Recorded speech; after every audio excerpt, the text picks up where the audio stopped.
नमस्कार दोस्तों, आइए आज सुनते हैं श्री शरद चंद्र चट्टोपाध्याय जी द्वारा रचित एक प्रसिद्ध उपन्यास चरित्रहीन का अगला अध्याय।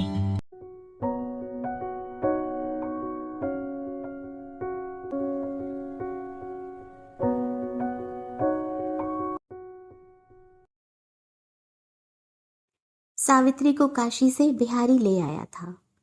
वह सफेद गरत की साड़ी पहने हुए थी। अभी अभी स्नान कराने के कारण गीले लंबे बाल पीठ पर नीचे की ओर झूल रहे थे।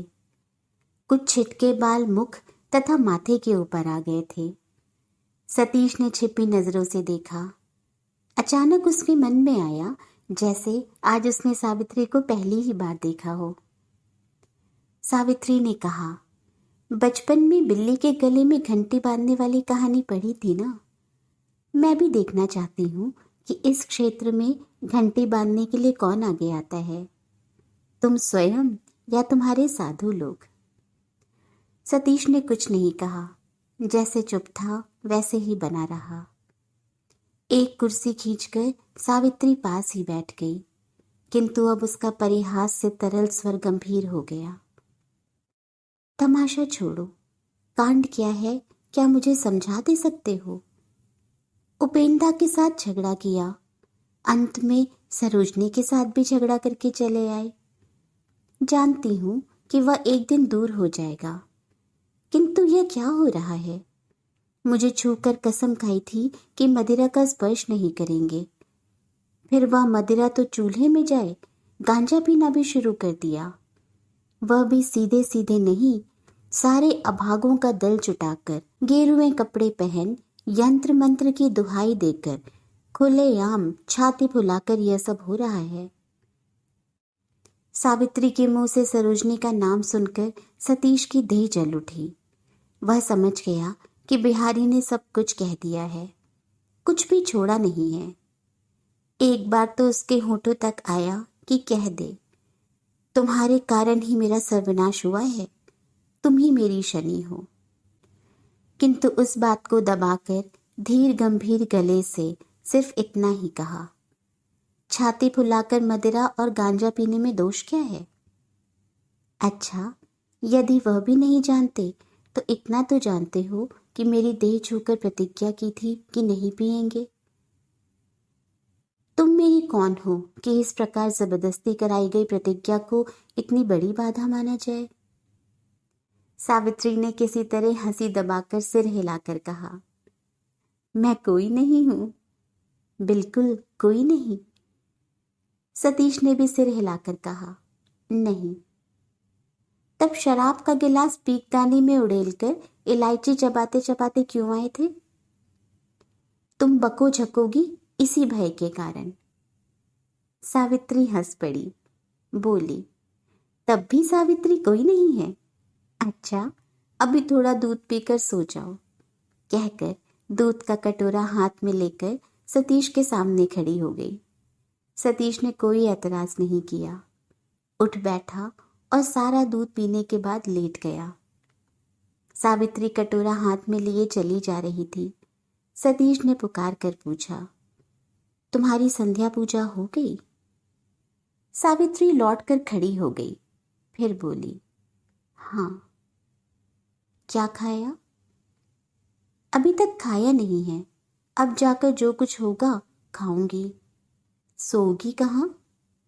देखती हूँ कि फाटक के बाहर कहीं कोई जगह वगह मिलती है या नहीं। ना होगा तो पेड़ के नीचे, कहकर स्वयं ही हंसकर बोली, अच्छा, क्या कोई बात मुंह से बाहर निकालने में भी कुछ कष्ट नहीं होता?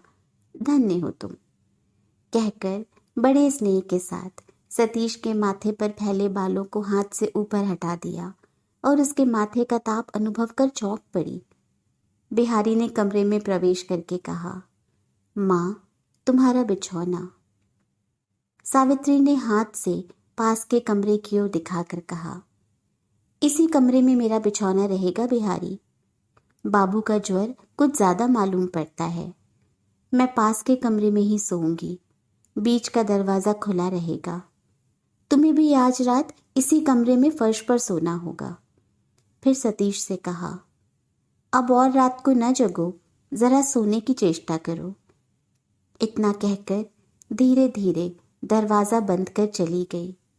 थोड़ी ही देर में कुछ मामूली आहार करके लौट आई और पास के कमरे में एक चटाई बिछाकर सो रही, और देखते ही देखते उसकी थकी हुई आंखें गहरी निद्रा में मुंद गईं। बहुत सवेरे नींद टूटते ही सावित्री हड़बड़ाकर उठ गई और इधर के कमरे में आकर देखा। शैया पर सतीश यातना से तड़प रहा है। माथे पर हाथ रखकर देखा कि वह गर्मी से जला जा रहा है। उसके शीतल स्पर्श से सतीश ने आंखें खोल दी। सावित्री ने देखा दोनों आंखें गुड़हल के फूल की तरह लाल हो रही हैं। ज्वर की हालत देख भय के मारे सावित्री उसी शैया पर धप्प से बैठ गई। सतीश ने उसका हाथ खींचकर अपने जलते हुए माथे पर दबा लिया। फिर बोला, मुझे तो कल ही आभास मिल गया था। कल ही मैंने बिहारी से कह दिया था, यह मेरा अंतकालीन ज्वर है, इस बार मैं नहीं बचूंगा। ज्वर की तीव्र यातना में हांफते हांफते जिस तरह उसने ये बातें कही, उससे सावित्री सांत्वना तो क्या देती। अदम्य रोदन से उसका अपना ही गला रुध गया, और इस अनुताप से कि ऐसे में सारी रात वह निश्चिंत होकर सोती रह गई, उसने अपना सिर पीट लेना चाहा। सतीश ने कहा, मेरा धीरज और बल बस यही है कि तुम मेरे पास हो। कहकर उसने करवट बदल ली।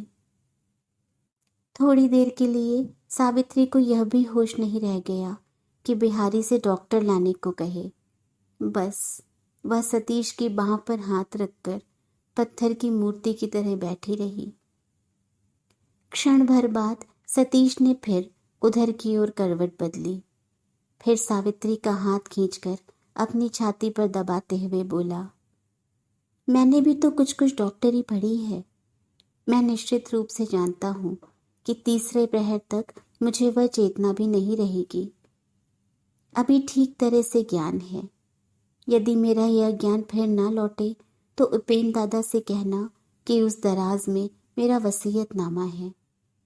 मैं जानता हूँ वह मेरा मुंह न देखेंगे, किंतु यह भी जानता हूँ कि मेरी मृत्यु के बाद मेरी अंतिम इच्छा का वह अपमान नहीं करेंगे। सावित्री, इस संसार में एक तुम्हें छोड़कर और कोई उनकी अपेक्षा मेरा अधिक अपना नहीं है। वसीयत के उल्लेख से सावित्री के होश हवास गुम हो गए और इतने दिनों के संयम का बांध आज एक क्षण के आवेश में टूट गया। सतीश की छाती पर लौटकर वह बिल्कुल बच्चों की तरह रो पड़ी। बिहारी प्रायः सारी रात जागने के बाद भोर के समय सो गया था। वह चौंक कर उठ बैठा और हदबुद्धि की तरह ताकने लगा। उस समय सतीश दोनों हाथों से बलपूर्वक सावित्री का मुंह अपनी ओर खींचकर उसे क्षण भर देखता रहा। फिर उन मुंदी हुई आंखों के आंसुओं के सोते को आग की तरह जलते अपने होठों के ऊपर रखकर स्थिर हो रहा। उसका मुंह, उसकी ठुड्डी, उसका गला सावित्री की दोनों आंखों से बहते हुए आंसुओं के प्रवाह में मानो डूबने लगा। इस प्रवाह ने उसके रोग से उत्पन्न प्रबल दाह को भी भिगोकर शीतल कर दिया।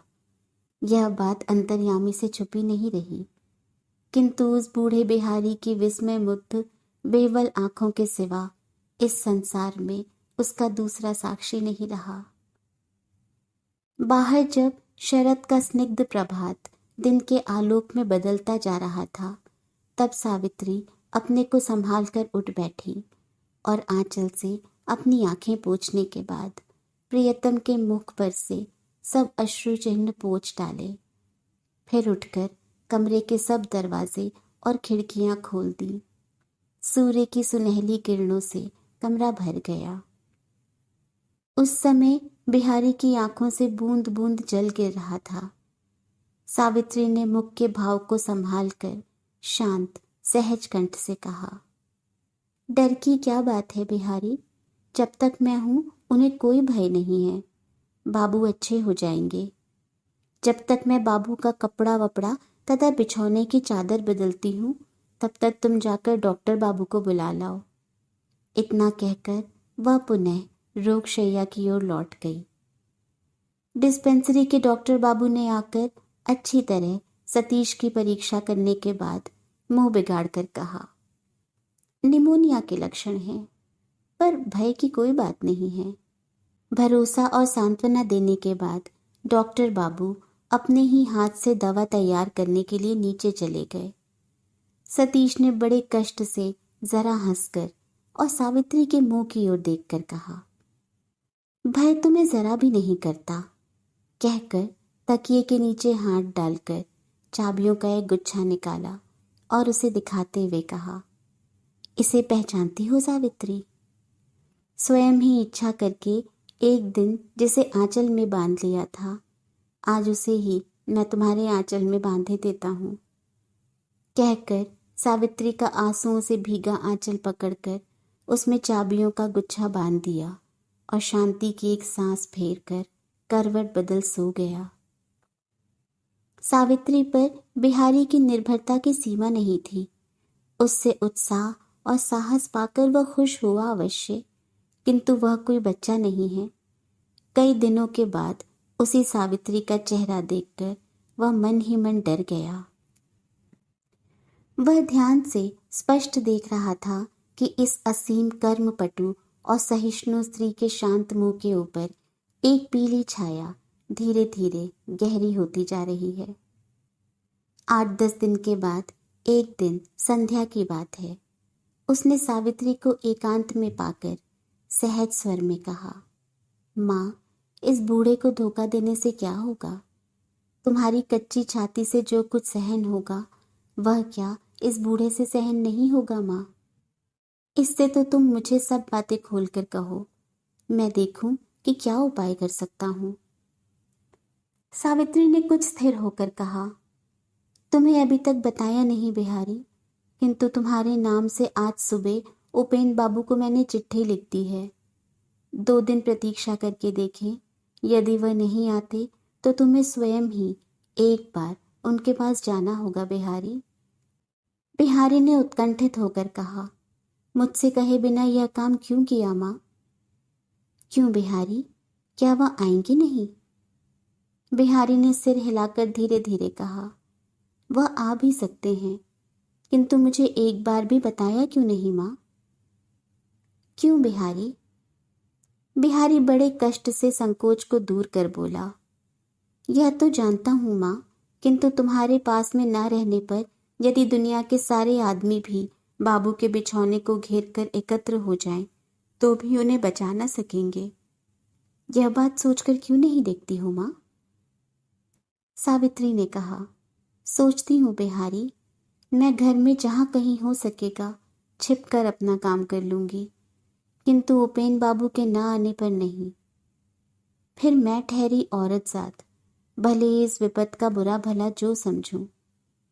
नहीं बिहारी, वह आवे। बिहारी ने सिर हिलाते हिलाते कहा, उपेंद्र बाबू की बात मैं नहीं जानता माँ, किंतु बाबू की बात जानता हूँ। मूर्ख हूँ सही, किंतु इन 60 वर्षों में संसार का बहुत कुछ देखा है। कितने मर्द तुम्हारी अपेक्षा ज्यादा बुरा भला समझते हैं माँ।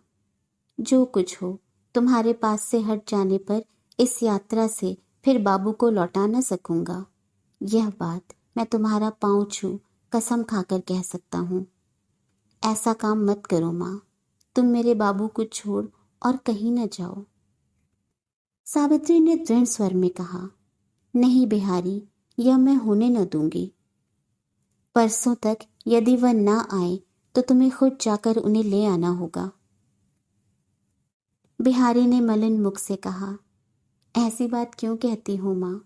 मैं तो चाकर ठहरा, मुझे जो हुक्म दोगी वह मुझे करना ही होगा। किंतु मैं भी तो मनुष्य हूँ। चोर की तरह तुम्हारे छिपकर रहने को यदि किसी दिन मैं ना सह सका माँ, तो मुझे गाली न दे पाओगी, यह मैं पहले से ही कह देता हूँ। क्षुब्ध चित्त से वह चला गया। सावित्री की वह चिट्ठी उपेंद्र को नहीं मिली।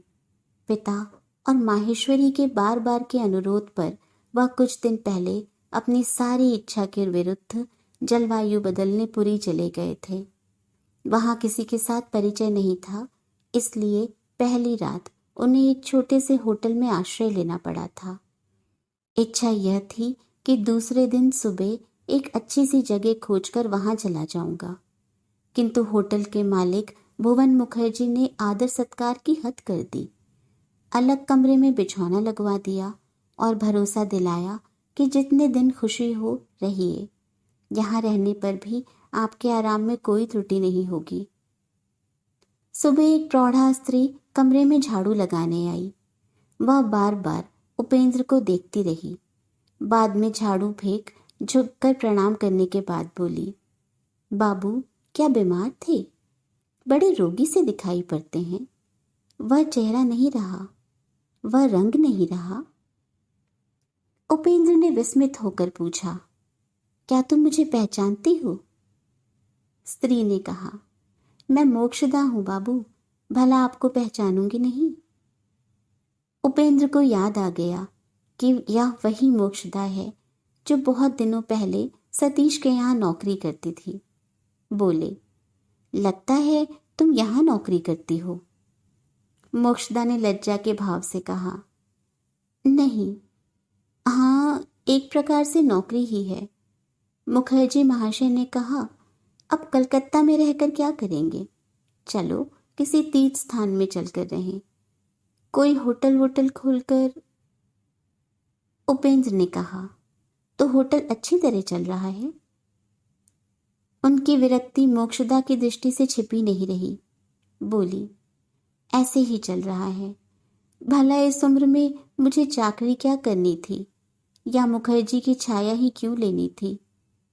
उस लड़की को एक प्रकार से मैंने ही पाल पोस कर बड़ा किया था। वह मुझे मौसी कहकर पुकारती थी।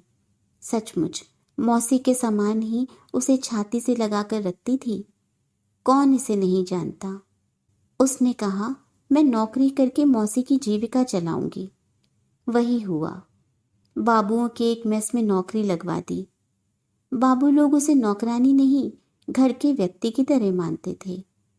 यदि वह चली न जाती तो मुझे यह सब क्यों करना पड़ता।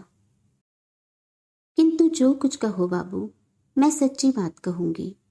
हम लोगों के छोटे बाबू के कारण ही तो आज हमें इतना कष्ट है। उपेंद्र ने उत्सुक होकर प्रश्न किया, छोटे बाबू कौन? हम लोगों का सतीश? मोक्षदा ने सिर हिलाकर कहा, हाँ। लड़की ने न जाने किस आंख से छोटे बाबू को देखा कि उनके लिए सब कुछ त्याग दिया। और उन छोटे बाबू को भी क्या शरीर पर हाथ रखने दिया? कभी नहीं। विपिन बाबू एक लखपति जमींदार थे। मेरे बासे में रात हो दिन हो जब हो हाजिर हैं। बहुत रोए गिड़गिड़ाए, सोना चांदी जड़ाऊ गहने और 10,000 नकद देने चाहे, पर उसने लात मार दी। उसका मुंह भी न देखा और अपना घर द्वार सामान सब छोड़ चली गई। एक ब्राह्मण के घर 6 महीने तक चाकरी की। खटते खटते हाड़ पांजर गला दिए। फिर ना जाने कहाँ चली गई। माँ दुर्गा ही जानती है कि वह जीवित है या मर गई। कहकर मोक्षदा ने पुरानी याद के आवेग में आंचल से आंखें पोंछी। उपेंद्र चुपचाप ताकते रहे। मोक्षदा ने आंखें पोंछकर रुआंसे गले से पूछा, हाँ बाबू, छोटे बाबू इस समय कहाँ हैं? एक बार भेंट होती तो पूछती कि उसका कुछ अता पता है उन्हें। उपेंद्र ने मृदु स्वर में कहा, सतीश इस समय ठीक ठीक कहाँ पर है यह मैं नहीं जानता। सुना है वह अपने गांव के घर पर है। अच्छा, यह सावित्री है कौन मोक्षदा? मोक्षदा क्षण भर में ही आग होकर बोली, कहते हैं कौन है? कुलीन ब्राह्मण कन्या है बाबू, असली कुलीन कन्या। बेचारी छोटी उम्र में विधवा होकर घर पर ही रहती थी। यह कलमुहा उससे ब्याह करने का चकमा देकर बाहर निकाल लाया था और अंत में उसे बुरे हाल में छोड़कर भाग गया था। मैं ही हूं कि उसका मुंह देखती हूं, नहीं तो वह बामन नहीं चमार है। चमार के हाथ का पानी पी लेना अच्छा है, पर उसके हाथ का नहीं। उपेंद्र ने समझ न पाकर कहा, किसकी बात कहती हो मोक्षदा? मोक्षदा ने उद्धत भाव से कहा, इसी कलमुहे भुवन मुखर्जी की। नहीं तो ऐसा चमार इस संसार में और कौन है? अरे तू उसका बड़ा बहनोई था, तेरा यह काम? उपेंद्र ने अत्यंत आश्चर्यान्वित होकर पूछा, यह होटल जिसका है वही? मोक्षदा ने कहा, हाँ बाबू, हाँ, यही दरिद्र अभागा आदमी। फिर अनुपस्थित मुखर्जी को संबोधित करके कहने लगी, किंतु तू क्या कर सका? उसे कगार से धकेल दिया, पर क्या कभी उसके शरीर का स्पर्श भी कर पाया? ले तो आया, आज नहीं कल, कल नहीं परसों करके महीना भर बिता देने के बाद जब कहा कि ब्याह नहीं होगा तो उसी दिन उसने मारकर निकाल दिया। बेचारी अल्प बुद्धि की लड़की तो थी, पर क्या फिर भी उसके घर की देहरी भी लांग पाया? वह मोक्षता तो नहीं थी कि सुहाग की 2-4 मीठी मीठी बातें करके भ्रमित कर देती। वह है सावित्री, 10,000 रुपयों और जड़ाऊ गहनों पर लात मारकर चली आने वाली। हाँ वही। उपेंद्र बहुत देर तक मौन रहने के बाद बोले, अपने मुखर्जी महाशय को तो जरा बुला दो, 2-1 बातें पूछूंगा। मोक्षदा ने कहा, वह बाजार गया है। फिर कुछ रुक कर बोली, इस बीच एक दिन रास्ते में चक्रवर्ती महाराज मिल गए थे। महाराज बात करते जाते और रोते जाते थे। मेरी बेटी को सभी लोग प्यार करते थे। जैसा रूप था वैसा ही गुण और वैसी ही दया माया थी। उपेंद्र ने पूछा, चक्रवर्ती महाराज कौन है? मोक्षदा ने कहा, अरे वह बाबुओं के बासे में भोजन बनाते थे ना, सब बातें जानते थे। बिहारी के मुंह से सुनकर सब कुछ मुझे बताया था। चेतला के ब्राह्मण के घर में काम करते हुए बीमार पड़ी। मेरी बेटी ने छुट्टी मांगी तो। अच्छा बाबू, क्या ब्राह्मण मात्र इतने निष्ठुर होते हैं? उसने कहा, तुम्हारी दवा के दामन में 7 रुपए खर्च हुए हैं, देकर तब जाओ। रुपया चुकाने के लिए सावित्री उधार लेने सतीश बाबू के बासे में सारी राह चलकर आई। छोटे बाबू इस दिशा में बड़ी ही उदार प्रकृति के थे। रुपया पैसा जो चाहिए उसके लिए कभी नहीं नहीं करते थे। किंतु ऐसा दुर्भाग्य हुआ कि उसी रात बाबू का कोई कलमुहा मित्र परिवार के साथ आया। सारे दिन के बाद स्नान करके बेटी उसी कमरे में बैठी थी। ऐसे ही समय में वे आ गए।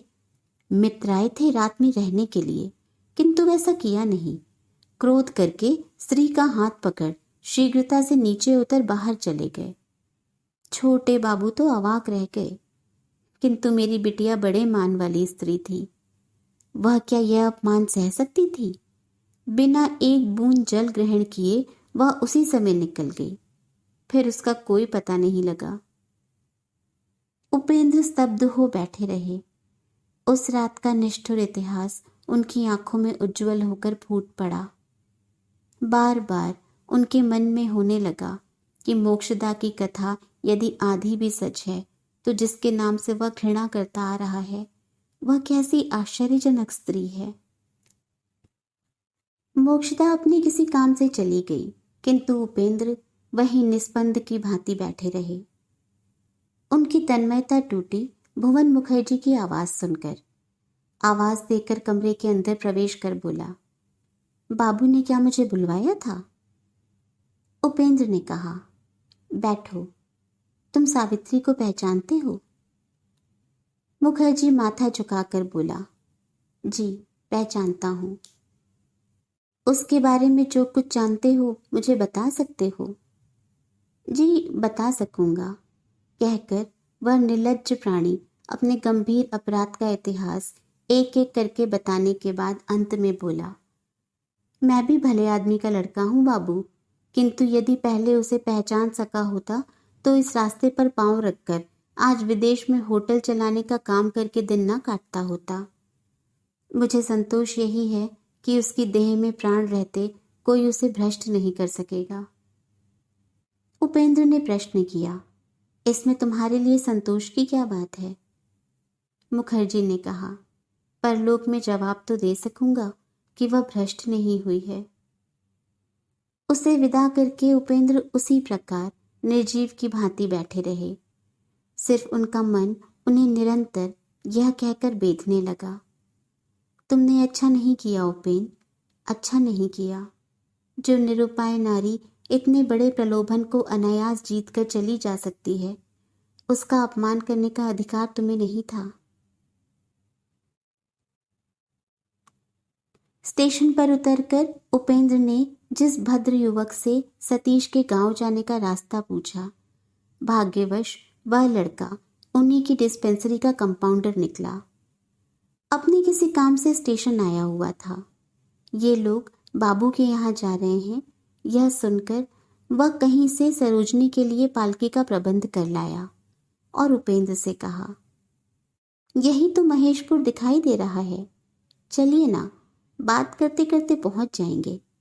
जाने में आधा घंटा भी न लगेगा, बैलगाड़ी से जाने में बहुत देर लगेगी।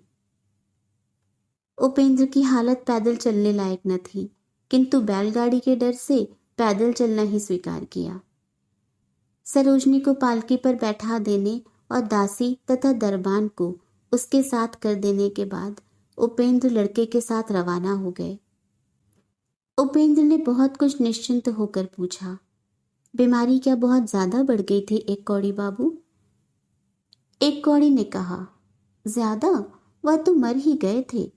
गृहिणी माँ न आती तो बिल्कुल ही असाध्य थी। होगी नहीं महाशय, दिन रात ठाकुर बाबा के साथ शराब पर शराब, गांजे पर गांजा।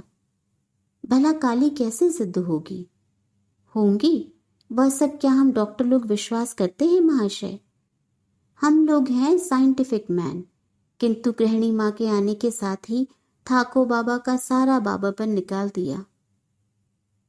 उपेंद्र ने कुछ विस्मित होकर पूछा, गृहिणी माँ कौन है? एक कौड़ी ने कहा, यह मैं क्या जानूं महाशय। उपेंद्र ने जिज्ञासा की, क्या उम्र होगी? एक कौड़ी ने सोचकर कहा, लगता है 40-50 होगी। उनके ना होने पर बाबू पर दूसरा कौन शासन कर सकता था? डॉक्टर बाबू तो कहते हैं वह ना आती तो सब खत्म हो चुका था। एक कौड़ी के साथ उपेंद्र जब सतीश के घर जा पहुंचे तब दिन डूबने डूबने को हो रहा था।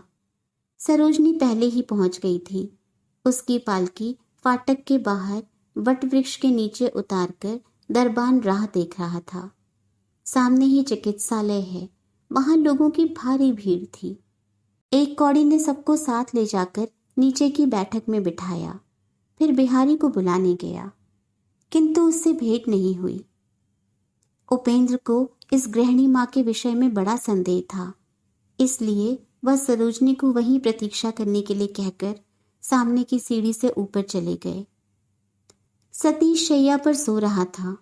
उसके सिरहाने बैठकर सावित्री ज्वर के चार्ट को बड़े ध्यान से जांच कर रही थी। ऐसे ही समय दरवाजे का भारी पर्दा हटाने की आवाज सुनकर सावित्री ने मुंह उठाकर देखा कि कोई अपरिचित भद्र व्यक्ति आए हैं। जल्दी से माथे पर आंचल खींचकर उठने की चेष्टा करते ही आगंतुक ने पास आकर कहा, आप उठे नहीं? मैं हूं उपेन। आप सावित्री ही हैं ना? सावित्री ने सिर हिलाकर बताया, हाँ। उपेंद्र ने पूछा, सतीश सो रहा है? अब कैसा है? सावित्री ने पहले की भांति ही सिर हिलाकर जताया, अच्छे हैं। तब उपेंद्र धीरे धीरे पलंग के एक हिस्से पर बैठ गए। अपना कर्तव्य उन्होंने पहले ही तय कर लिया था। बोले, अब मैं समझ रहा हूं कि वह चिट्ठी मुझे आपने ही लिखी थी। यह ना समझें कि मैं ऐसे नहीं समझता कि मुझे आने के लिए कहकर आपने अपने सुख दुख, अच्छे बुरे को कितना तुच्छ कर दिया था। यही तो चाहिए, यही तो अपना परिचय है। सावित्री के मन में आया मानो वह स्वप्न देख रही है, जैसे कोई और है, सतीश के उपेन दादा नहीं है। सावित्री मौन हो प्रतीक्षा कर रही थी। यह देखकर उपेंद्र ने कहा, सरोजनी का नाम सुना है? सावित्री ने सिर हिलाकर कहा, सुना है। लगता है सब कुछ सुन चुकी हो। तब उपेंद्र धीरे धीरे बोले, सतीश की बीमारी का समाचार सुनने के बाद उसे किसी तरह रोका नहीं जा सका।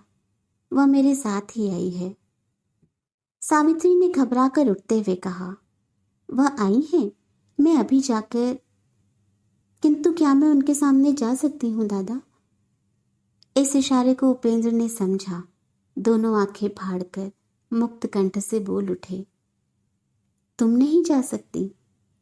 मेरी छोटी बहन संसार की किस स्त्री से छोटी है सावित्री, कि कहीं भी उसे सिर ऊंचा करके खड़ी होने में संकोच होगा? मेरी बहन है, पृथ्वी में यह कैसा सीधा परिचय है।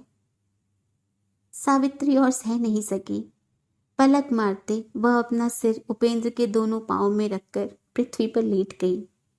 बार बार उन दुबले पांवों की धूल अपने माथे पर लगाकर वह जब सीधी खड़ी हुई तब उसके मुंह पर घूंघट नहीं था और दोनों आंखों से आंसू झरझर गिर रहे थे। आंसुओं से गीले उस मुख पर नारी चरित्र की असीम महिमा को उपेंद्र टकटकी लगाकर देखने लगे। आंखें पोंछकर सावित्री जब घर से बाहर चली गई तो उपेंद्र ने पीछे से कहा, जाओ बहन, जो बहन कहकर तेरे निकट अपना परिचय दे उससे कहना कि हम दोनों भाई बहन ने आज तक कभी दुनिया में कोई क्षुद्र कार्य नहीं किया है। सावित्री के चले जाने पर उन्होंने निद्रित सतीश की ओर देखते हुए पुकारा, सते, ओ सतीश। नींद टूट जाने से सतीश हड़बड़ाकर उठ बैठा और आंखें मलकर देखता रहा। तेरा उपेंद्र दादा हूं, मुझे पहचान नहीं रहा? उपेंद्र, सतीश बेवल आंखों से देखता अवाक हो रहा। तब जरा दोनों पांव तो एक बार उठा दो उपेंद्र, बहुत दिनों से तुम्हारे चरणों की धूली माथे से लगा नहीं पाया हूं। सावित्री का हाथ पकड़े सरोजनी चली आ रही थी। सरोजनी क्षण भर सतीश के कंकाल से पीले मुख की ओर देखकर आगे बढ़ गई और बिछौने पर उसके चरणों के पास पेट के बल गिरकर उमड़े हुए रोदन को दबाने लगी।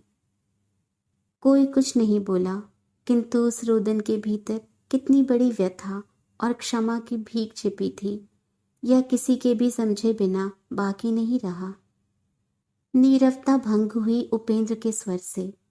उन्होंने सरोजनी के माथे पर अपना दाहिना हाथ रखकर कहा, अपराध चाहे जिससे भी हुआ हो सतीश, मेरी इस बहन को आज तू माफ कर दे। उसके कलेजे के अंदर बहुत दिनों से संचित दुख ने ही आज तुम्हारी सेवा करने के लिए मेरे साथ उसे भेज दिया है। किंतु सावित्री, तू इस तरह उदास मुंह लिए खड़ी रहेगी तब तो कुछ भी ना हो सकेगा। आज से तुझे अपने इस मरणोन्मुख दादा के अनेक अत्याचार, अनेक बोझ उठाने पड़ेंगे बहन। आओ, मेरे पास आकर बैठो। सावित्री का नाम सुनकर सरोजनी लज्जा, शर्म, वेदना सब कुछ भूलकर मुंह उठाकर खड़ी हो गई। अभी तक वह उसे उपेंद्र की कोई आत्मीय समझ रही थी। सावित्री चुपचाप आकर उपेंद्र के पांव के पास बैठ गई। उपेंद्र ने उसके सिर पर हाथ रखकर कहा, तुम यह न समझना बहन कि तुम्हारे निकट माफी मांगकर मैं तुम्हारी अमर्यादा करूंगा। किंतु सतीश, तू मुझे माफ कर। तेरा जितना अपमान और जो कुछ अनिष्ट मैंने किया है, आज उन सबको भूल जा भैया। सतीश क्या कहेगा?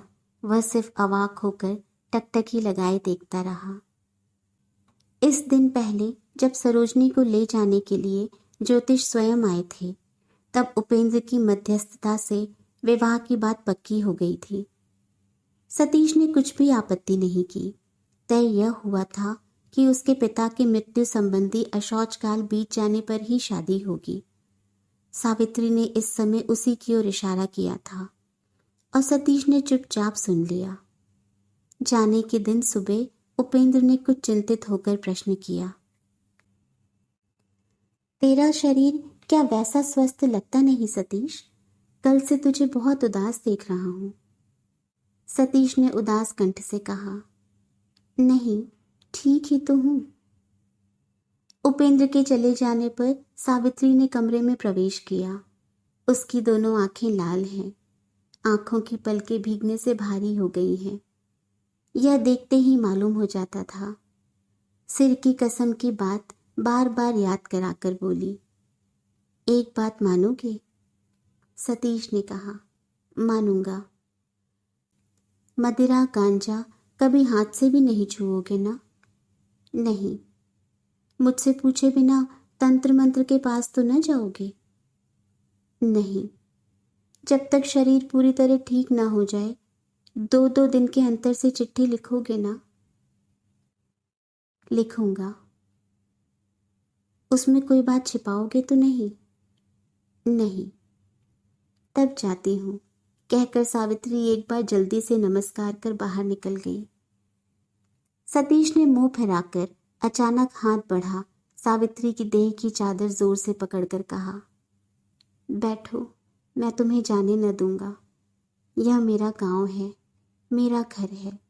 मेरी इच्छा के विरुद्ध तुम्हें बलपूर्वक ले जाने की शक्ति 10 उपेंद्रों में भी नहीं है।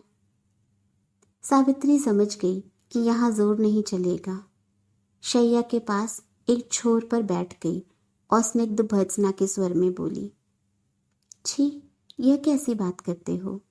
वह तो मुझे बलपूर्वक लिए नहीं जा रहे हैं।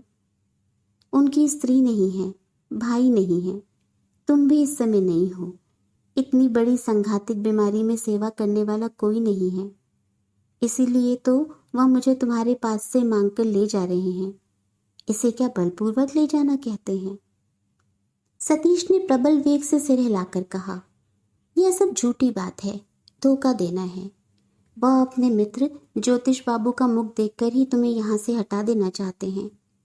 इन 2 दिनों में मैंने रात दिन सोचकर देखा है कि जो चुप रहकर सह लेता है उस पर सभी अत्याचार करते हैं। फिर कारण चाहे कुछ भी हो, मैं तुम्हें जाने न दूंगा। जाएं, इस बात को लेकर तर्क वितर्क करके मैं अपना माथा गर्म करना नहीं चाहता। बिहारी को भेजकर नीचे कहला दो कि तुम्हारा जाना नहीं होगा। सावित्री ने जल्दी से उसके मुंह पर हाथ रखकर कहा, तुम क्या पागल हो गए हो? मान लो उनकी भावना शुद्ध नहीं है, किंतु तुम ही मुझे लेकर क्या करोगे, जरा सुनो तो। सतीश पल भर चुप रहकर बोला, यदि कहूं ब्याह करूंगा तो? सावित्री ने कहा, और मैं यदि कहूं कि उसमें मेरी राय नहीं है? सतीश ने कहा, तुम्हारे मतामत से कुछ आता जाता नहीं। सावित्री भयपूर्वक हंसकर बोली, तब क्या जबरदस्ती ब्याह करोगे? इतना कहकर मुंह की हंसी को गंभीर करके उसके माथे से रूखे बालों को अत्यंत स्नेहपूर्वक ऊपर उठाते उठाते बोली, छी, ऐसी बात कभी भूलकर भी मन में ना लाना। मैं विधवा हूं, मैं कुल त्यागिनी हूं, मैं समाज से लज्जित हूं। तुम भले ही ना समझो कि मेरे साथ ब्याह करने का दुख कितना बड़ा है, किंतु जो आजन्म शुद्ध है, शोक की आग ने जिन्हें जलाकर हीरे की भांति निर्मल कर दिया है, वह समझकर ही इस अभागिनी को आश्रय देने के लिए अपने साथ लिए जा रहे हैं। उनकी मंगल इच्छा को तुम अपने आवेग में देख नहीं पा रहे हो, किंतु इसीलिए उन पर मिथ्या दोषारोपण करके अपराधी न बनो। कहते कहते उसकी आंखों से जल गिरने लगा।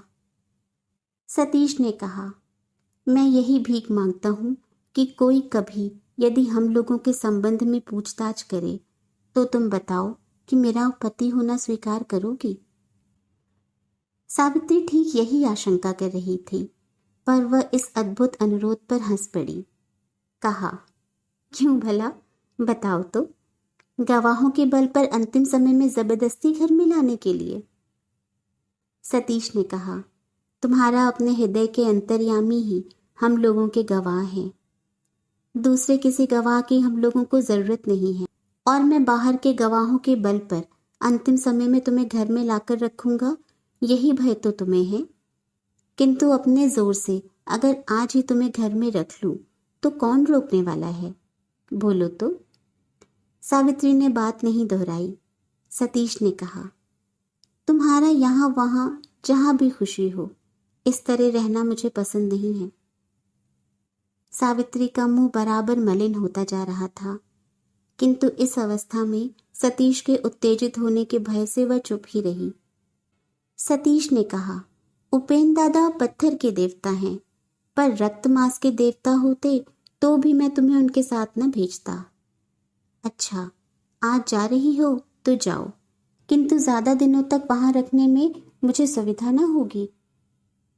तुम्हारी इच्छा, कहकर सावित्री ने नमस्कार किया और बाहर निकल गई।